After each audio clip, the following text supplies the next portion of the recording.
Hello student, welcome back to my YouTube channel Majadar science. आज के आलोचना करब दशम श्रेणीर भूगोल और परिवेश।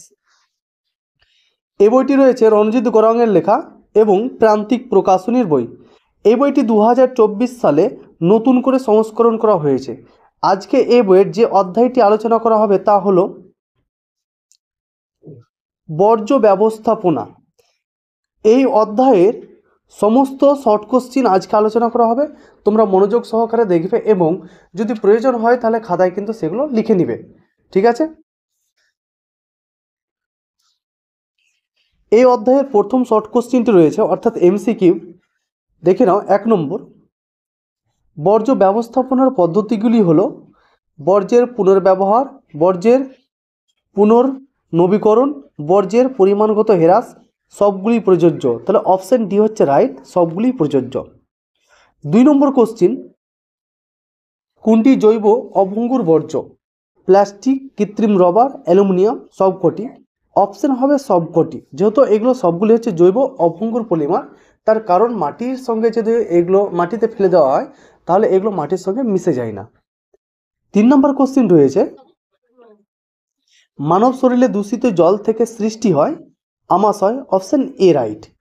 4 নম্বর কোশ্চিন, একটি চিকিৎসা সংক্রান্ত বর্জ্য হলো ইনজেকশনের সিরিঞ্জ, যেহেতু ইনজেকশন চিকিৎসা ক্ষেত্রে ব্যবহার করা হয়। 5 নম্বর, কোনটি বিষাক্ত বর্জ্য? তাহলে পারদ হচ্ছে বিষাক্ত বর্জ্য, অপশন এ হচ্ছে রাইট। 6 নম্বর কোশ্চিনটি রয়েছে, কোনটি 4R এর অন্তর্ভুক্ত নয়? তাহলে 4R এর অন্তর্ভুক্ত নয়। দেখো, রিইউজ 4R এর মধ্যে পড়ে, রিসাইকেল 4R এর মধ্যে পড়ে, রিফিউজ এটাও 4R, কিন্তু রিভাইস এটা 4R এর মধ্যে পড়ে না। অপশন ডি হচ্ছে রাইট। এরপরে সত্য হলে ঠিক আর অসত্য হলে ভুল লিখতে হবে। দেখে নাও। প্রথম যে কোশ্চেনটি রয়েছে, পুনর্নবীকরণের মাধ্যমে পুরনো খবরের কাগজ থেকে কাগজ তৈরি সম্ভব। হ্যাঁ, এটা সম্ভব। অপশন এটা হচ্ছে সঠিক, ঠিক। 2 নম্বর, ভরটকরণ প্রক্রিয়ায় আবর্জনা থেকে হিউমাস তৈরি করা যায়। এটা কিন্তু ভুল। মানে ভরাটকরণ কোনো একটা জায়গাকে ভরাট করলে সেখান থেকে কিন্তু হিউমাস তৈরি হয় না। 3 নম্বর কোশ্চেন রয়েছে, দূষিত বাতাসকে স্ক্রাবারের সাহায্যে পরিশ্রুত করা যায়। এটাও সঠিক। 3 নম্বরটা সঠিক পেলাম। 4 নম্বর কোশ্চেন, অ্যাসবেস্টোসিস এক ধরনের বর্জ্য শোধন পদ্ধতি। এটা ভুল। অ্যাসবেস্টোসিস হচ্ছে এক ধরনের রোগের নাম। 5 নম্বর, পারদ একটি বিষাক্ত বর্জ্যের উদাহরণ। এটা সত্য, পারদ হচ্ছে একটা বিষাক্ত বর্জ্য। এরপরে চলে আসবো শূন্যস্থান পূরণ। 1 নম্বর, কাগজ একটি ড্যাশ ধরনের বর্জ্য। তাহলে কাগজকে আমরা বলতে পারি গৃহস্থালির বর্জ্য। তাহলে উত্তরটা তোমরা লিখে নাও, গৃহস্থালির বর্জ্য। গৃহস্থালির বর্জ্য। 2 নম্বর কোশ্চিনটি রয়েছে, বৈদ্যুতিক বর্জ্যকে সংক্ষেপে ড্যাশ বর্জ্য বলে। উত্তর হচ্ছে ই বর্জ্য, সংক্ষেপে ই বর্জ্য বলা হয়। তাহলে 2 এর অ্যান্সারটা হচ্ছে ই বর্জ্য। 3 নম্বর কোশ্চিন, সেলুলোজ ড্যাশ শিল্প থেকে নির্গত বর্জ্য। তাহলে সেলুলোজ হচ্ছে কাগজ শিল্প থেকে নির্গত বর্জ্য। তাহলে অপশনটা রাইট অ্যান্সার হচ্ছে কাগজ। 4 নম্বর, জাপানে পারদ ঘটিত রোগটির নাম হলো ড্যাশ। উত্তর হচ্ছে মিনামাটা। জাপানে পারদ দূষণের ফলে যে রোগটি ঘটেছিল সেটি হচ্ছে মিনামাটা। 5 নম্বর, WHO এর পুরো কথা। তাহলে World Health Organization, World WORLD, World Health HELTH Health organisation,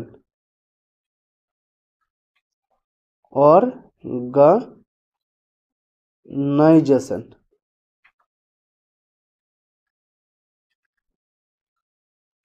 health Organization. এরপরে চলে আসবো একটি বা দুটি শব্দে উত্তর দাও। 1 নম্বর কোশ্চিন, প্লাস্টিক কোন ধরনের বর্জ্য? তাহলে প্লাস্টিক হচ্ছে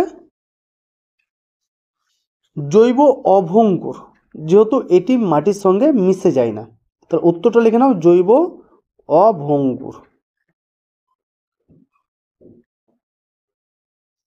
2 নম্বর কোশ্চিন রয়েছে, একটি তেজস্ক্রিয় বর্জ্যের নাম লেখো। তেজস্ক্রিয় বর্জ্য হচ্ছে ইউরেনিয়াম। Uranium, uranium. 3 নম্বর কোশ্চিন,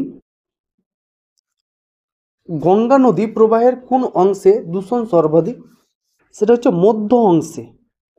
গঙ্গা নদীর মধ্য অংশে দূষণ সর্বাধিক, মধ্য অংশে। 4 নম্বর কোশ্চিন রয়েছে, WHO পুরো কথা কি? এর আগে যে শূন্যস্থানে দেখো 5 নম্বর কোশ্চিনে আলোচনা করলাম, সেখান থেকে দেখে নাও।